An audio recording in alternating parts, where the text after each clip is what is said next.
Travel to Egypt much more affordably by getting flights and hotels for almost nothing. This is called travel hacking. And with me is Laura from Travel Hacking 101 to talk about how she travel hacked her Egypt adventure and got her family's flights and hotels for almost nothing. I'm Gus with Egypt Adventures Travel. I make customized itineraries, I connect travelers with local Egyptian guides, and I also lead private tours in Egypt myself. And with me is, like I said, Laura from Travel Hacking 101. Laura, can you introduce yourself? Yeah, I'm Laura. I run Travel Hacking 101, which is a blog and Instagram channel all about how to travel for very, very little money using mostly points and miles from credit card sign up bonuses and frequent flyer mile programs. Yeah, awesome. Well, I'm really excited to have you here for this video because last week we talked about Laura's experience using Egypt Adventures Travel for her customized itinerary and connections with local guides when she and her family were in Egypt. But this week we're focusing all about how Laura was able to get all of the flights and hotel stays for her family for next to nothing. So I'd love for you to jump in, Laura, and let's talk about that. How did you travel hack your trip to Egypt? Yeah, so there are your two major expenses when you're traveling anywhere really are going to be the flight to get there Yep. and the hotels that you stay in. So especially someplace like Egypt, where if you're American, you're traveling with American dollars, it's going to be actually quite affordable once you're in the country. Yep. So I got really, really interested in travel hacking during the COVID pandemic. I didn't, have a whole lot else to do. And so I learned a lot about how to use these, credit card points that I had kind of just been accruing and had kind Mm-hmm. of a lot of, but I didn't know how to actually use them. And I had sort of assumed they were kind of useless because it just felt like, well, you need so many to actually do anything. Mm-hmm. But once I started to learn about them, I realized that I actually, by using sign up bonuses where the credit card company is giving you a large stash of points for meeting a particular minimum spend in a certain amount of time, that you can actually generate these banks of points pretty Mm-hmm. quickly. And so I figured out, how many points do I need to be able to take my family of three people on a round trip from Phoenix, Arizona to Cairo. Yep. And I also wanted to figure out, how many points do I need if I'm going to stay at, let's say, Hilton's or Marriott's while I'm Mm-hmm. there. Yep. So I was able to determine that essentially I was going to need two credit cards. And so I signed up for an American Express card, and a Capital One card. Okay. And it's really, really important at any stage of this to be really clear that this is for people who are paying their credit card bills in full every single month. So you do not want to, go into debt or pay interest fees because that is going to immediately eat into any value that you get from your points. There's also a misconception that credit cards automatically equal debt or interest payments, and that's not the Mm-hmm. case. Yep. So interest is charged on credit cards if you don't pay off the balance at the end of the month. And so, because I pay my bills in full every month without exception, I was able to get these points based on my everyday spending. So, my Yep. groceries, Target runs, utility bills, things like that. Yeah, that's stuff that everybody has to pay for. So why not put it on a credit card and get points for it that you can use toward travel? Right. And it's not for everyone. You're gonna want to have a credit score of ideally 750 or higher. Oh, okay. But if you do, and everyone can get there, there absolutely are strategies, no matter what your situation, to raise your credit score. Hmm. But once you are in that kind of area, you have a lot of different options for being able to get sign up bonuses that can help you to do what I did, which was essentially get my round trip flights for three people and my 14 nights of hotels for a little over $650 Wow, total for all total. of that stuff. Yeah, Mm-hmm. that's so crazy. So you said that you signed up for two different cards, Mm-hmm. and were those two cards the cards you used for the flights and for the hotels and to pay that using Yes. points? Yes. Okay. So I had some Hilton points already, and I used those to cover our stay at the Hilton Luxor. So our Hmm. entire stay at the Hilton Luxor was completely free. We didn't Wow. pay a single dime for that. Most hotels, if you're using points, will waive the resort fee. And Okay. so that saves you that money as well. Yep. And then for the flights, we chose to use United for our flights to get to Washington, D.C., and then Egypt Air to get from Washington, D.C. to Cairo. And we actually booked through Air Canada. Airlines are going to be within certain alliances. You've probably heard of the Star Alliance or the One World Alliance, kind of things that Yep. you hear in airports, and it kind of goes in one ear and out the other. But those alliances are really important because I didn't have points that would transfer directly to United or to Egypt Air, but I had points that would transfer to Air Canada. And so Okay. I was able to book both of those airlines through Air Canada because they're in the same alliance with each other. It's kind of a little bit more of an advanced technique, but essentially the idea is that you want to get these points that are transferable, that are flexible, and those are going to come from banks like American Express or Capital One or Citi. Gotcha. And then anything else specific about the hotels that you booked? You talked about the Hilton Mhm. Luxor that you're able to book using your Hilton points. Where did you stay at in Cairo? Yeah. So in Cairo, we had more difficulty finding a hotel that was going to work for us because of our family size. We're not a big Hmm. family. There's myself, my husband, and my daughter. But that essentially means that we need two beds in the room, two double beds. Yep. That is very, very common in America. It's not a problem to find that. But in most of the rest of the world, it's actually pretty difficult. Yeah. And if you have more than two people, you're probably going to need more than one room. And so we found that none of the hotels that we had points for were really going to work for us, or the ones that were going to work for us were just like not in an area we really wanted to. Not that they were bad areas, but maybe they were less walkable or things like that. Yep. So we actually chose to stay at the Kempinski, which is like a super beautiful, fancy hotel. Yes, it it was is. amazing, honestly. And we paid cash for that. But part of that was because we had paid essentially nothing for anything else, and so we were able to spend, you know, more, but they still were very affordable rooms by American standards. So I think it was about $100 a night to stay at like one of the top hotels in Cairo. Yeah. I think, if I was doing it again, I probably would focus on Hyatt.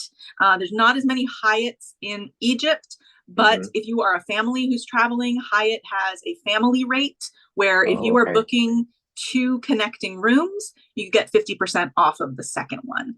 So, That's and good to know. that's true pretty much over anywhere in the world. So And there's that's a my tip Hyatt for that fans. there's one that opened up by the pyramid, so that's Oh good for no! Oh yeah, travelers that's to true. make note of. So, okay. And we also kind of talked about when we were just working on collaborating on these videos how so it sounds like you use points for what you could, but then if there was Mhm. something where you're going to get a better value add, like booking the Kempinski and just paying for it, but not paying a ton, and you're already saving all this money on flights, then you're able to kind of have that flexibility to use your travel dollars to things that are going to really add value to your trip. And then you also talked about how you felt more comfortable spending the money that it takes to hire private guides because of the money you saved travel hacking. Could you talk a little bit more about that?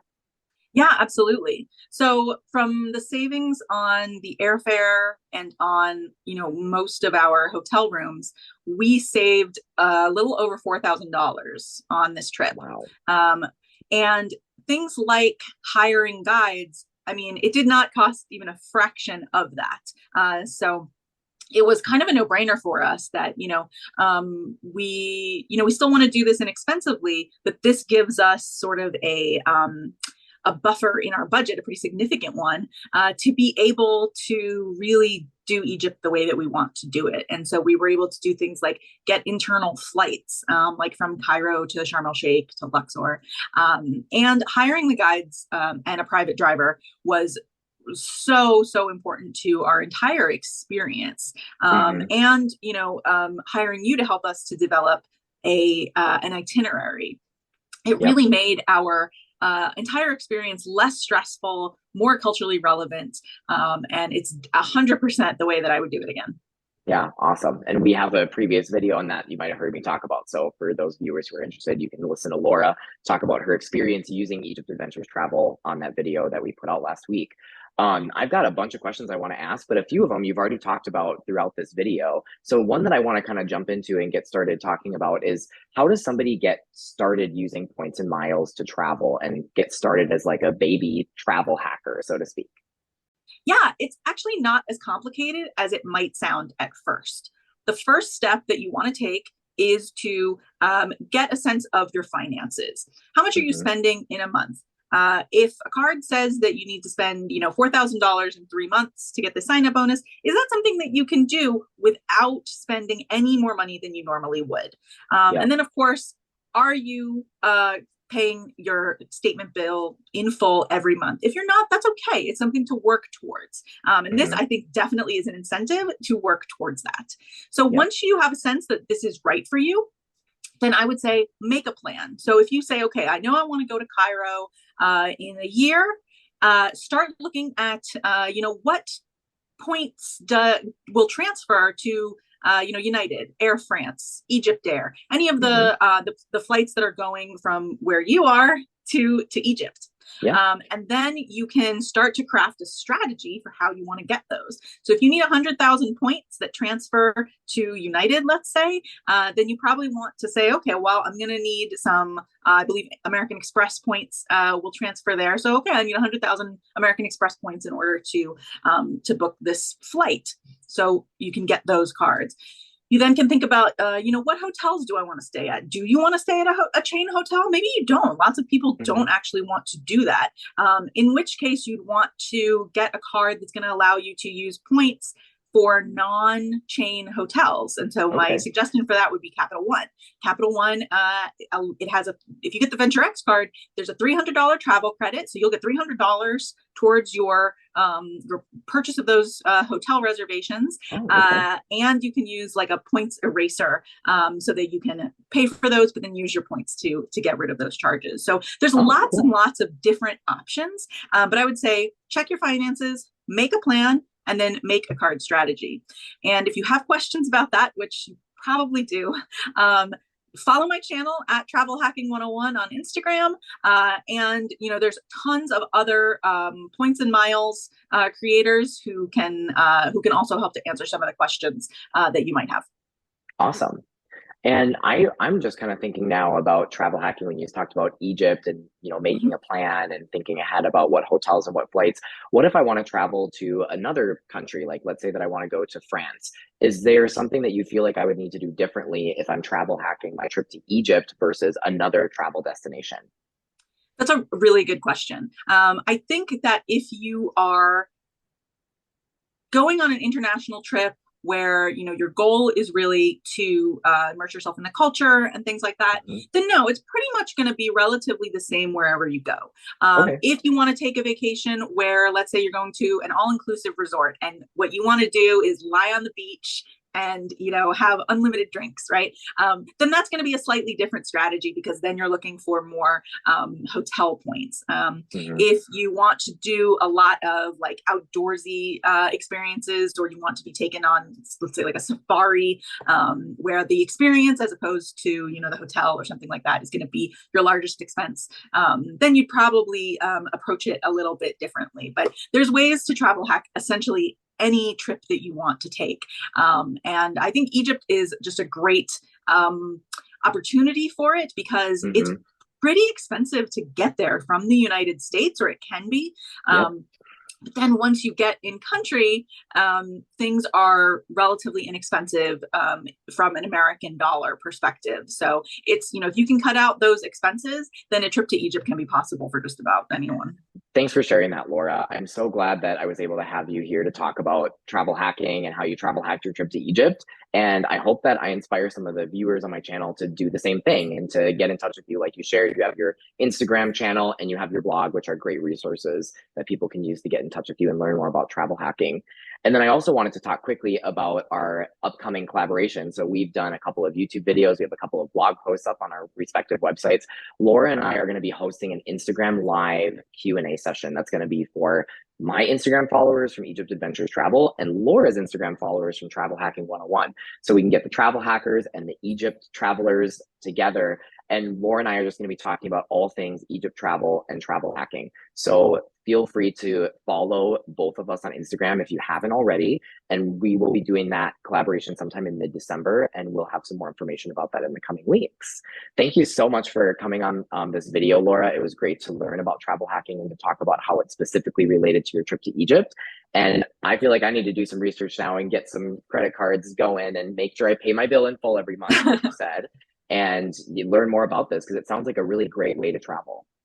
Yeah, thank you so much for having me. And yeah, thanks for everything. I'll look forward to seeing you on Instagram Live. See you there.